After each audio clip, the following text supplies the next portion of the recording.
Stuart Nash. Thank you very much, Mr Chair. Mr Chair, I'd like to talk about clause 50H. This is provisions applying to things ministers may do.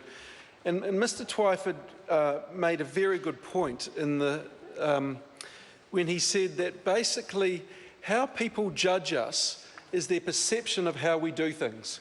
So something may be right technically, but if it's perceived to be wrong, or there's a general perception that it may lead to corruption, then it will affect not only how people perceive us, but whether they decide to invest in this country, etc., etc. When I look at clause 50H, and its provisions applying to things ministers may do, and part 2 says, however, the minister is not constrained by sections 50E and 50G, despite, and it says, objections, functions or powers of the corporation or subsidy. So as again what Mr Twyford said, the minister can do anything, but worse than that, if we work our way down here, and the thing that really alarms me, I suppose, is part D of this. It says the role, authority, powers or duties of any relevant board. So what this is basically saying is the minister is not constrained by the governance arrangements that have been put in place to ensure good governance is practiced here. Now, if we have a look at the definition of governance or corporate governance, it is, and this is from Investopedia, which by a number of measures is one of the top investment websites on the net. I go to it a lot, actually. And I'll quote, corporate governance essentially involves balancing the interests of many stakeholders in a company. These include its stakeholders, management, customers, suppliers, financiers, government, and community. Now, what this Act says is despite what the board members, who are supposed to be experts in how you govern a company and good practice, the overarching guidance, despite what they may think, do, say, the minister has the right to overrule them. Now, there's two things I would say to that. First and foremost, who in their right mind would accept a board position on Housing New Zealand if they knew no matter how good the governance they practiced or how good they were as a corporate governor or as a director of a board, they could be completely overruled. Therefore, their reputational risk is so high, you wouldn't go on this in case that did happen. The second thing I would say is, despite what we may think, ministers are not experts. Ministers very rarely are experts in the area within which they are charged with doing. So what ministers do is they make sure that they have experts in place to give them the advice they need to make really good, sound decisions. And one of the things they do is they make sure there is a really robust process in place to ensure that the people that sit on boards of organisations like the Housing Corporation are very good at what they do. They make sure that when the Herald says what is going on at Housing Corporation, they can say, well, let's talk to the board, or this is an operational matter, and I have complete faith in my officials and I have complete faith in the people sitting on that board. And that is the right thing to do, because that is why we have a system of, we make sure that we have a series of experts, because corporate governance is an art and a skill that is learned over time, and you've got to bring a lot of experience. What this says is no matter what that board of learned experts say, the minister can ignore it and go and do whatever he or she wants. That is wrong.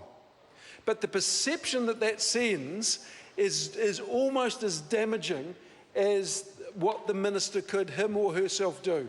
Now, the reason I say this is I've had a good look at this, because when it came out that we had dropped from first in the anti-corruption measure down to second, to third equal, and now to fourth, I thought, what is going on here? The companies above us are still, it's Finland and Singapore, and I think that the Netherlands. They're still countries that we perceive have very good systems in place. But this slow slide affects our global brand, and that is a real concern. Now, I'm sure there are other ways that the minister or the government could achieve what they wanted to achieve without giving themselves such wide-ranging powers, because when I see something like this, what it says to me is the minister does not trust the officials, or, Mr Chair, the officials or those charged with maintaining good corporate governance to do the right thing. And this is the thing about governors, about directors. They are supposed to act in a way which is unbiased, but in the best interest of that corporation. What this says is the minister does not have to act in the best interest of the community, of the government and of the stakeholders. Because if he or she thought that they were acting in the best interest, then they would seek advice from the board and then they would take advice accordingly. But this, and if I go down to E, it says anything contrary, so the minister is not constrained, remember that, anything contrary contained or implied in this Act, the Crown Entities Act, or the Companies Act. So I don't know, and I haven't been here for a great length of time, but I don't know any minister in any portfolio anywhere that has powers that can actually override the Companies Act. And again, that just sends an incredibly poor message to corporate New Zealand as well, to big business. Because what we have said to big business through the Companies Act is this is a set of rules that you must stick to. And if you, as a corporate, if you don't stick to these rules, then we're going to haul you over the coals. This Act says there is one exception in New Zealand, and that is the minister. I think that is extremely dangerous, and I think it sends a very bad message. And what I would like to hear is a number of those gentlemen sitting in the back row who I know have been in high-level positions in organisations, and they must be feeling incredibly uncomfortable about this piece of legislation. They must be feeling incredibly uncomfortable because they know this is just really, really bad governance. It is bad legislation because it doesn't deliver the level of accountability that I believe New Zealanders demand from our ministers, that they demand from our parliamentarians. This really is not right. It is not New Zealand, and I'll just make this point one more time. This will, I believe, damage our global brand. And that, Mr Chair, is substantial. Our global brand in the year 2005 was valued at $20 billion a year. $20 billion a year, Mr Bishop, and you know what I mean because you've heard me say this a number of times.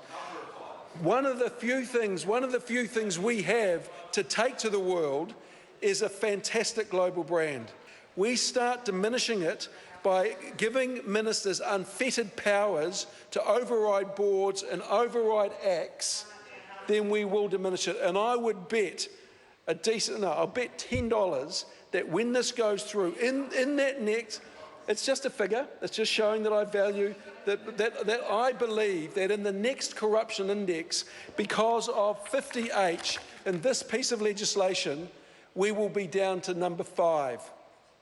And people may say there's 174 countries below us. This is bad legislation, Mr Chair, and I think as a parliament we need to think very, very hard before we give the ministers the sort of powers that Part 2 of this Act does. Thank you very much.